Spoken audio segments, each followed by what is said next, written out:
Live TV, सच सबसे आगे। नमस्कार, आदाब। आप देख रहे हैं द लाइव टीवी। आपके साथ मैं मोहम्मद अफजल आलम। लॉकडाउन के बीच जिस तरह से दिल्ली पुलिस लगातार एक के बाद एक ताबड़तोड़ छात्रों को गिरफ्तार कर रही है और ये गिरफ्तारियों का सिलसिला रुकने का, थमने का नाम नहीं ले रहा है। और इन सभी छात्रों पर, जितने भी छात्र नागरिकता संशोधन कानून के खिलाफ प्रदर्शन कर रहे थे, उन सब के ऊपर दिल्ली में हुए दंगे का आरोप लगा दिया गया है और UAPA के तहत इन सब पर मुकदमा दर्ज किया गया है। और ऐसा प्रतीत होता है कि दिल्ली पुलिस किसी के कहने पर, किसी के इशारे पर यह हरकत कर रही है, एक तरफा कार्रवाई कर रही है, एक तरफा जांच कर रही है। दरअसल ये बातें हम नहीं कर रहे हैं, बल्कि आसिफ इकबाल तन्हा, जो जामिया मिलिया इस्लामिया का छात्र है, उसकी गिरफ्तारी पर और आज उसे पेश किया गया कोर्ट के सामने और इस पर सुनवाई चल रही थी आसिफ इकबाल तन्हा पर। तो जो निचली अदालत के जस्टिस धर्मेंद्र राणा है, उन्होंने ये टिप्पणी की, ये जो जांच है वो साफ साफ एक तरफा नज़र आ रहा है और एक तरफा कार्रवाई कर रही है। वहीं एक तरफ जस्टिस धर्मेंद्र राणा ये टिप्पणी कर रहे थे, तो वहीं दूसरी तरफ अलीगढ़ मुस्लिम यूनिवर्सिटी के 2 छात्रों को आज गिरफ्तार कर लिया गया। उत्तर प्रदेश की पुलिस ने गिरफ्तार किया है, जो नागरिकता संशोधन कानून के खिलाफ प्रदर्शन कर रहे थे, ये भी बताएंगे। और हालांकि आसिफ इकबाल तन्हा को 30 दिनों की हिरासत में, न्यायिक हिरासत में भेज दिया गया है और इससे पहले जामिया मिलिया इस्लामिया के और भी कई छात्रों को गिरफ्तार किया गया, जिसमें मिरान हैदर, जो जामिया के छात्र नेता है, उन्हें गिरफ्तार किया गया है और सफूरा जरगर, जो 3 महीने की प्रेग्नेंट है, उनके ऊपर भी दिल्ली में दंगे को भड़काने का आरोप लगाया गया है और उन्हें भी तिहाड़ जेल भेजा गया है। तो वहीं सफ़ाउर रहमान, जो ओल्ड बॉयज़ के प्रेसिडेंट है, उन्हें भी गिरफ्तार किया गया है और ऐसे कई लोग हैं जिन्हें को गिरफ्तार कर जेल में भेजा जा चुका है। और हाल ही में कुछ दिनों पहले पिंजरा तोड़ ग्रुप की 2 सदस्य, जिनका नाम है दिवांगना और दूसरी का नाम है नताशा, इन दोनों को भी दिल्ली में हुए दंगे का आरोपी बनाया गया है और इन्हें भी गिरफ्तार किया गया है। जिसके बाद से बुद्धिजीवी, सामाजिक कार्यकर्ता, ये सभी लोग ये आवाज़ उठा रहे हैं और ये कह रहे हैं कि जो छात्र संविधान बचाने के लिए और जो काला कानून है उसके खिलाफ प्रदर्शन करेगा, उसका सिलसिला ये देगी कि दिल्ली पुलिस उन सभी छात्रों को दंगाई बना देगी, जो सरकार से सवाल पूछेगा उसे दंगाई बना देगी। दरअसल आपको बता दें कि एक तरफा कार्रवाई कैसे है, आपको देखना बेहद ज़रूरी है और ये समझ में आ जाएगा आज आपको मेरा वीडियो देखने के बाद कि किस तरह से दिल्ली पुलिस ने ऐसा काम कर रही है।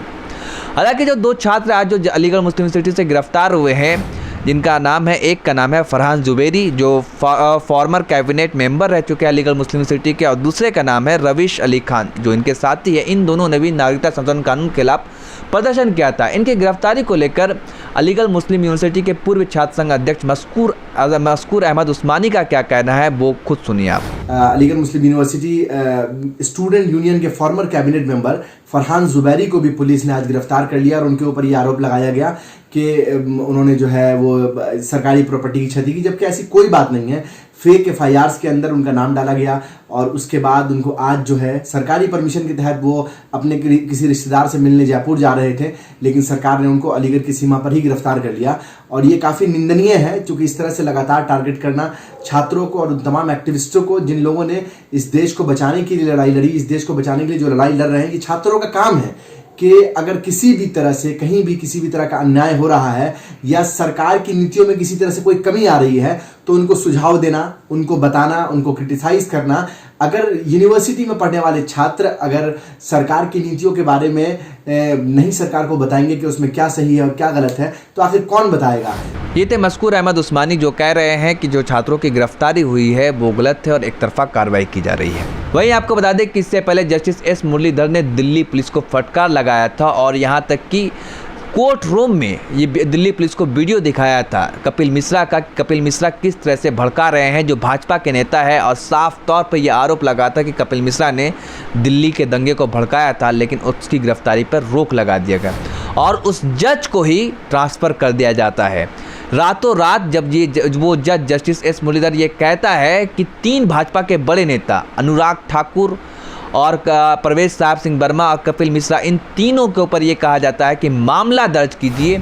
और ये साथ में अपनी टिप्पणी में ये भी कहते हैं जस्टिस S मुरलीधर कि 1984 दोबारा नहीं बनने देंगे हम किसी भी सूरत में। आपने दिल्ली में आगजनी हो रही थी, लोग मारे जा रहे थे, आपने क्या किया। दिल्ली पुलिस से सवाल पूछते हैं और उस जज को रातों रात ट्रांसफ़र इसलिए कर दिया जाता है चंडीगढ़, क्योंकि उसने भाजपा के 3 नेताओं के खिलाफ FIR दर्ज करने को कहा था।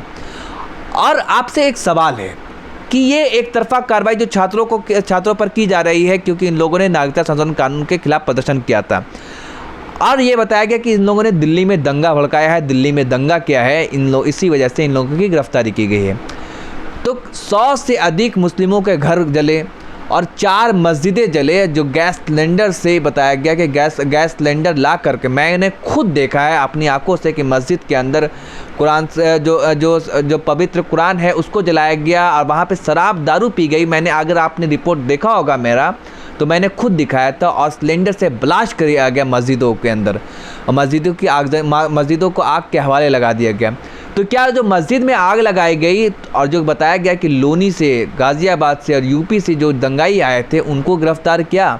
एक भी ऐसे दंगाई नहीं है जिन्हें दिल्ली पुलिस ने, जो दूसरे साइड के, उन्हें गिरफ्तार किया गया है। और जो छात्र हैं, जो पढ़ने लिखने वाले हैं, जो नागरिकता संशोधन कानून के खिलाफ प्रदर्शन कर रहे थे, उन सबको गिरफ्तार कर दंगाई बता दिया गया। तो ये सवाल तो पूछना लाजमी है ना कि 3 महीने हो गए हैं दंगे को, अब तक कहाँ, क्या आपने एक भी ऐसे दंगाई नहीं थे जिन्हें आपने गिरफ्तार किया हो? तो वही सवाल पूछना ये लाजमी है और ये दिल्ली पुलिस से सवाल पूछा भी जाना चाहिए कि किस तरह से आप साफ एक तरफा कार्रवाई कर रहे हैं, एक तरफा जांच कर रहे हैं और जो छात्र हैं उन्हें आप गिरफ्तार करते हैं, तो वहीं दूसरी तरफ कपिल मिश्रा गिरफ्त से बाहर है। आखिर ये किसका दबाव है? कपिल मिश्रा को साफ देखा है लोगों ने और ये वीडियो है जो वायरल हुआ कि वो दिल्ली पुलिस को ललकार रहे थे और कह रहे थे, धमका रहे थे, वो भी डीएसपी के सामने कि आप 3 दिन के अंदर खाली करवा दीजिए, नहीं तो हम देख लेंगे। और भी कई जो दक्षिणपंथी ग्रुप है, जो राइट विंग के लोग हैं, वो किस तरह से पत्थर गिरा रहे थे, पत्थर करके। और आपने देखा होगा एक जानकी वन नाम की एक महिला है जो कि खूब सोशल मीडिया पे एक धर्म को गाली देती है और ये कहती है कि मैं हिंदू हृदय सम्राट हूँ।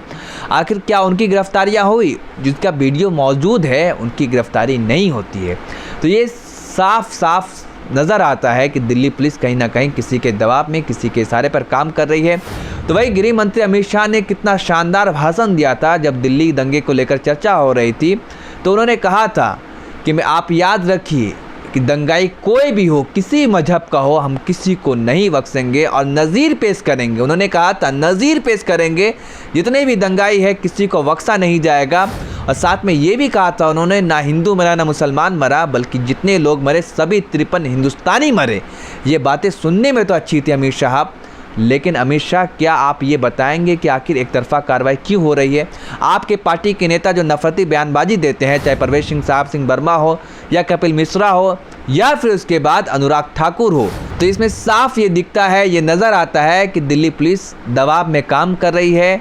क्योंकि दिल्ली पुलिस का जो स्वभाव है, दिल्ली पुलिस का ऐसा करने का नहीं, बल्कि वो स्वतंत्र होकर, निष्पक्ष होकर काम अगर करे तो वो दोनों तरफ के लोगों को गिरफ्तार करेगी। और जो बेगुनाह ये लोग पकड़े गए हैं, हालांकि जो बेगुनाह कौन है ये तो फैसला करना कोर्ट का काम है, लेकिन ये इतना कहा जा सकता है कि जो बुद्धिजीवी और सामाजिक कार्यकर्ता ये आरोप लगा रहे हैं दिल्ली पुलिस के ऊपर कि जो छात्र हैं उनके ऊपर इस तरह के गंभीर और संगीन आरोप लगाना ये सरासर गलत है। और ये कहीं ना कहीं याद लाता है कि जो अंग्रेज़ों के ज़माने में अंग्रेज़ों के ख़िलाफ़ बोलने पर ये इसी तरह की सज़ा मिलती थी। बस उम्मीद यही कर सकते हैं कि हमारी दिल्ली की जो पुलिस है वो निष्पक्ष और स्वतंत्र होकर काम करे, बिना किसी दबाव के।